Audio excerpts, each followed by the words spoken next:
Magandang araw mga kabukid. So third visit tayo rito sa siling Atsal ni Brother Joe. Si Brother kasama natin So kung napanood nyo po yung aking unang video rito, ito po inaararo pa. Hanggang sa second visit, nagtutubig na.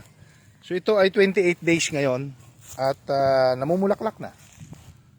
Ayan Kaya lang may curly kasi gawa ng panahon at may white fly. Brother, huwag mo nang patagalin. May alagang naninirahan kaya pala kulot May naninirahan din. Ganun po talaga pagka gantong malamig ang panahon, medyo nag-aangin. At saka pagka ganito po itsura, kailangan i-address nyo agad ang problema. Magandang araw mga kabukid. Ayan, visit ako dito sa siling Atsal ni Brother Joe. Good morning bro. Good morning po. Ayan siya ay nung visit ko po dito mga kabukid, ito po ay inatake ng white fly. So meron po siyang nilagay dito na mabagsik sa lahat, at mura pa. Ayan. Organic. Hindi naman organic. Chemical pa rin. So, yung po mga kabukid, sa mga kapanood dito gayahin nyo po. Kay Brother Joe na, bro. Ikaw na. Para malaman ng mga manunood natin na hindi lang pala puro tayo chemical aasa. Pwede rin pala sa panlinis ng damit. Pwede rin bro, ang ginamit ko po dito yung yung Downy. Lagyan ko po ng hinalo ko dito. Darling ko, hinalo ko dito? Ariel. Ayun, Ariel na sabon.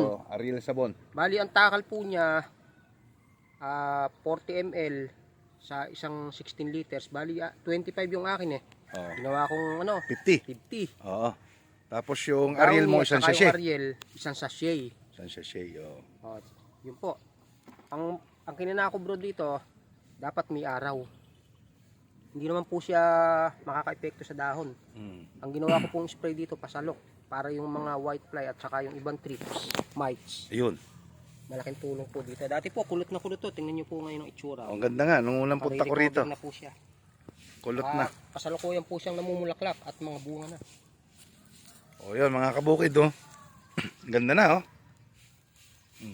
Sariwa na uli. At syempre, yung ating miracle foliar bro. Ayun, miracle foliar po. Ini-spray din po natin ng miracle foliar yan. Umaga o kaya hapon. Yun mga kabukid tips po yan. Kailangan po kasi nakabukas yung stomata ng ating mga halaman. Hindi ubra ng tanghali. Correct. Ayan. Kailangan alas 4 ng hapon hanggang alas 6. Sa umaga naman po alas 5 hanggang alas 8 ng umaga. Yan po yung tip ni Brother Joe So sa mga kapanood dito, kung naka-schedule kayo ng paglalaba, gamitin nyo muna yung Ariel sa halaman. Yung Ariel at saka Downy. Ayun. At saka po hinahaluan ko po pala ng yung mantika. Iyon, para may pamprito na. Yung pong mantika, pinaka niya, sticker. Para pag in-spray mo, papakat po siya sa dahon. Correct. Yun mga kabukid So isang tip po yan mula sa amin ni Brother Joe. Pwede nyo pong gayahin. Pwede po sa lahat ng halamang inaatake ng mites, trips, aphids, at brown hopper. Ayan, pwede po nyo mong gamitin yan. Kung kayo po ay may halamang talong, may halaman po kayong ganito, sile, lahat ng klaseng sile, pwede po siya.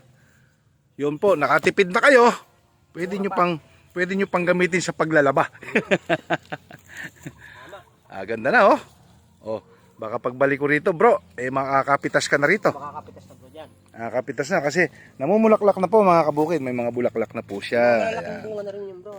So, sunod-sunod pa. Oo nga may bunga na pala siya mga kabukid. Pa dyan. Ito pakakaisang linggo pwede nang pitasin Ayan Sabi bro na rin, mga 2 linggo pa raw yan. Makakahalaw na dyan.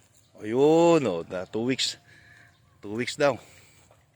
Pwede na maghalaw. Ang gaganda na. Nung unang punta ko rito, kulot na kulot. Malungkot ka nga bro, nung punta ka dito eh. O sa susunod, idudugtong natin dito sa video yun. Hindi ko in-upload yun eh. O yan mga kabukid oh. Ito po ay siguro 2 luwang lang to brad ano? Dalawang luwang na yan, 1,000 square meter. Ayan, 2 luwang lang po ito. Pero pagka kumana po ang bunga nito mga kabukid, makakapitas po tayo ng 1 tonelada rito. Baka hindi lang. Oo. Hindi na lang bro ano na yan,